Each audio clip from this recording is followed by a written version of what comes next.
Amigos, que Dios les bendiga. Bienvenidos a una nueva edición del Evangelio Diario.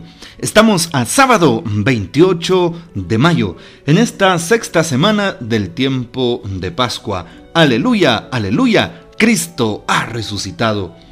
Hoy recordamos en la iglesia a San Germán de París.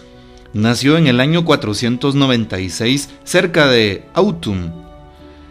Estudió en Avalon y también en Lucy, guiado por su primo Scapilión, quien era sacerdote.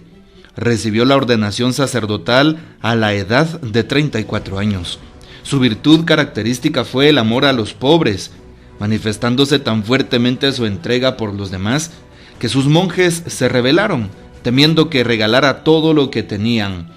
Falleció en París el 28 de mayo del año 576. Pidamos pues la poderosa intercesión de San Germán de París. Para hoy, tomamos el texto bíblico del Evangelio según San Juan, capítulo 16, versículos del 23 al 28.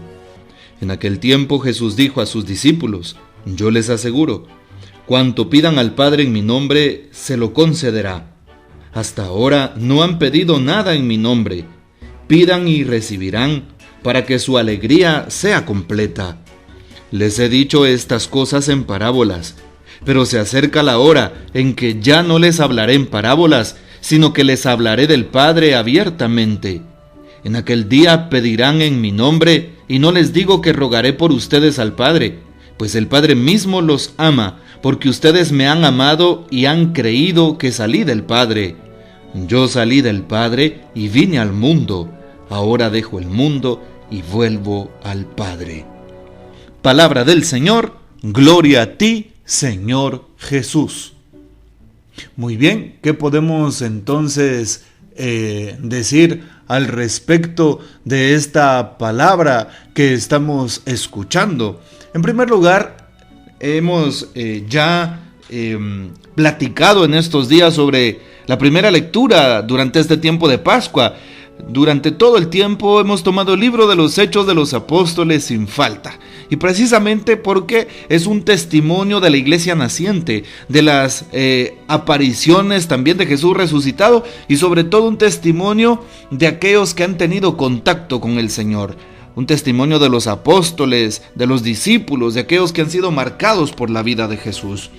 Y en este caso, pues también encontramos cómo San Pablo empieza a hacer un viaje por Galacia y Frigia. Va confirmando en la fe a los discípulos. Y es lo que hacemos los sacerdotes. Confirmamos en la fe a las comunidades. Confirmamos en la fe a nuestras ovejas. Y es lo que haces tú si estás al frente de un grupo de personas, al frente de una pastoral, de una comunidad, de un movimiento. Tú confirmas en la fe a tus hermanos. Sí, esa fe que profesas a través de tu iglesia, a través de tu servicio, a través de tu entrega.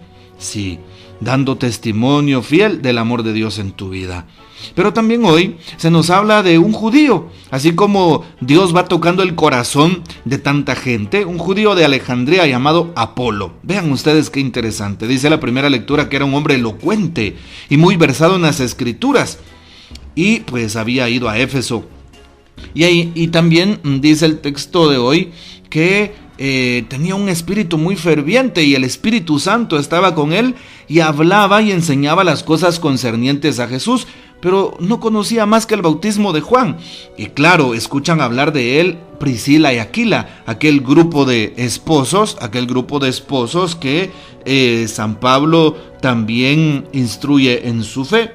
Le hablan de Cristo y le explican la doctrina cristiana de tal forma que lo animan, sigue evangelizando, sigue predicando vigorosamente pues la Pascua de Cristo y convierte muchos corazones. Eso le pasa a aquel que está enamorado de Jesús. Y claro, aquel hombre Apolo tiene humildad para dejarse instruir. La pregunta es, ¿será que tú estás teniendo humildad en tu vida? ¿Estás teniendo un corazón humilde y sencillo? ¿O tu corazón aún es altanero? ¿O todavía piensas que los mensajes que Dios te da no son para ti, sino para los demás? ¿Todavía te crees una persona que no necesita del otro, que no necesita del prójimo? Muchas veces podemos caer en esa tentación en la tentación de la soberbia, de pensar que todo lo que nosotros somos y hacemos nos tiene que bastar. Y no debería de ser así. Todos aprendemos constantemente y por eso hoy la primera lectura a través de Apolo nos muestra que aprende de Aquila y Priscila, de aquellos dos esposos que le enseñan sobre Jesús. Y aquel hombre solo tenía una experiencia de manera teórica de Jesús. Y aún así anunciaba al Señor. Y ya cuando tuvo una fortaleza espiritual, un encuentro vivo con Jesús, definitivamente empezó a cambiar más corazones. Pidámosle al Señor que le permitamos entrar en nuestro corazón, que realmente Él transforme nuestra vida y se lo permitamos. Dios está con nosotros, no importan nuestras circunstancias, no importan las dificultades, no importa si alguna vez ya caíste en pecado, no importa qué tipo de vida has llevado, Jesús de nuevo viene a ti, Jesús quiere habitar en ti, Jesús te propone un nuevo estilo de vida. Y justamente esa era la doctrina cristiana, la doctrina de Apolo y de todos los apóstoles, incluyendo a San Pablo. La buena nueva del Evangelio es que Jesús está con nosotros, que Jesús nos perdona, que Jesús nos abraza, que Jesús está dándonos la salvación. Por eso, al igual que los hechos de los apóstoles, prediquemos de que Jesús está vivo y hablemos abiertamente de Él con nuestro testimonio. Hoy también el Evangelio según San Juan 16. Vean que llama la atención porque Jesús habla abiertamente a sus discípulos y les comenta estas cosas. Cuanto pidan en mi nombre, el Padre se los va a conceder. Hoy me llama poderosamente la atención porque tenemos aquí 7 veces la palabra Padre. Jesús habla del Padre. Tiene en su boca la palabra Padre, papá, es decir, Abba, que se traduce como papito. Justamente esa palabra 7 veces aparece hoy en el texto bíblico. Es decir, Jesús confía en su papá. Jesús confía en Dios nuestro Padre. Y nos está hablando de Él como de alguien tan cercano, como de alguien a quien conoce abiertamente. Y nos pide que aprendamos a conocerlo. Y no podemos conocer a Dios, no podemos conocer sus misterios, no podemos conocer su voluntad sobre nosotros si no abrimos el corazón, si no creemos. Por eso hoy Jesús también nos comenta eso. Todo es posible para el que cree. Ustedes me han amado y han creído. Así lo dice hoy. Bueno, pues aprendamos a creer. Hoy digámosle al Señor, creo Señor, pero aumenta mi fe. Pidámosle al Señor que nos ayude a confiar en Él. Y justamente a seguir pidiendo y a saber pedir. De hecho, la segunda palabra que más aparece hoy en el texto bíblico es precisamente la palabra pidan o pedir. El verbo pedir aparece 4 veces reflejado en este texto bíblico. Jesús nos habla de que tengamos confianza en Dios como nuestro papá. Jesús al venir al mundo nos ha hecho hijos en el Hijo, hijos por adopción, pero somos hijos de Dios nuestro Padre. Y que le pidamos con amor, pero hay que saber pedir. Hoy que Jesús dice pidan, significa oren, ¿sí? En la confianza de la oración, Dios nos va a escuchar. Y todo lo que pidan en mi nombre, Dios se los va a conceder, dice Jesús. Pero muchas veces no sabemos pedir, no sabemos orar. De hecho, muchas personas le tienen miedo a la oración. Pregúntate, ¿cuánto hago de oración?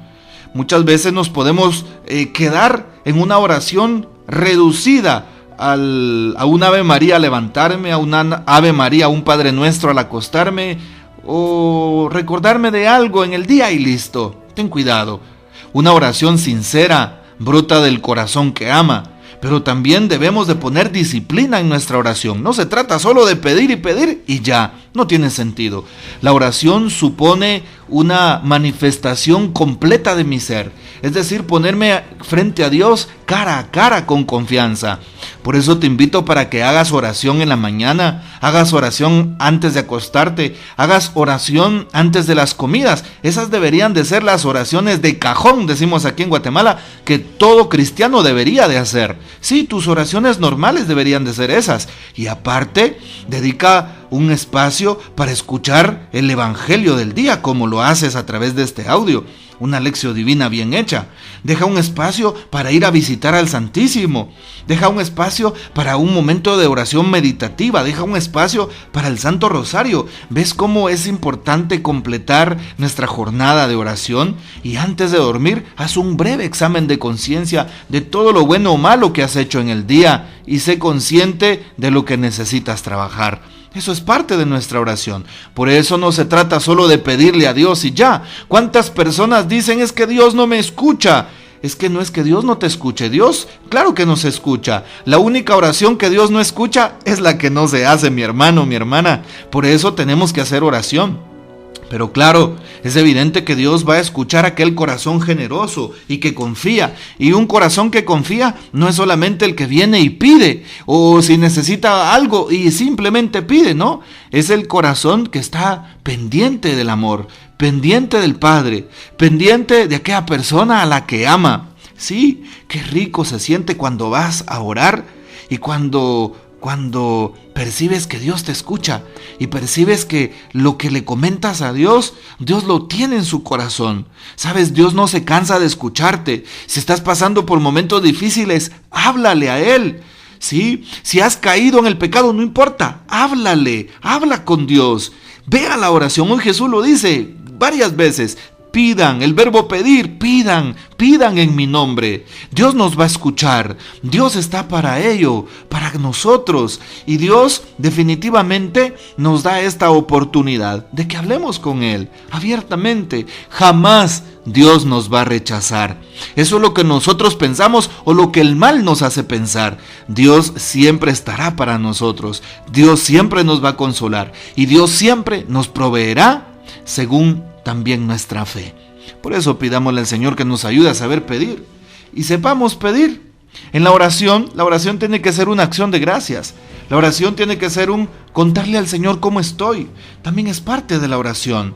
Sí, y claro, las jaculatorias, el Ave María, el Padre Nuestro, el Gloria, o las jaculatorias aprendidas de niños, son parte de nuestra oración. Pero sobre todo a Dios le agrada que le cuentes cómo estás, cómo te sientes, qué cosas estás sintiendo en tu corazón, qué sentimientos hay, qué está pasando en tu vida, en tu casa, en tu trabajo, qué estás pensando en este momento, qué dolores o angustias tienes, qué te preocupa o te roba la paz, qué alegrías hay, qué gozos en tu corazón, qué metas has alcanzado. Todo esto es parte de una oración. Preséntasela al Señor sin temor alguno y Dios te va a escuchar y Dios te va a recompensar y Dios te va a proveer. ¿Ves cómo es de importante hacer oración y saber hacerlo? Bueno, pues antes de pedir, siempre es importante agradecer. Un corazón que agradece es un corazón que ama y viceversa. Un corazón agradecido es un corazón que siempre estará amando, un corazón que ama siempre estará agradeciendo. Y así, después de ello, recibirás lo que necesites. Recuerda los 3 pasitos para poder hacer una oración auténtica. Agradecimiento, primero. Segundo, una conciencia de mi realidad, pidiendo perdón por lo que he hecho. Y tercero, hacer la súplica delante de Dios para terminar agradeciendo porque somos escuchados. Bueno, pues te invito para que sigas adelante haciendo oración. Tenemos distintas formas de orar. La 4ª parte del Catecismo de la Iglesia Católica nos habla de las distintas maneras de oración que ahora pues no voy a explicar porque nos llevaríamos un buen tiempo, pero te invito para que vayas a buscar ese texto. Bueno, pongamos entonces a trabajar nuestra espiritualidad cristiana. Que el Señor les bendiga, que María Santísima nos guarde y que gocemos de la fiel custodia de San José. Y la bendición de Dios Todopoderoso, Padre, Hijo y Espíritu Santo descienda sobre ustedes y permanezca para siempre. Amén. Aleluya. Comparte este audio y hasta mañana.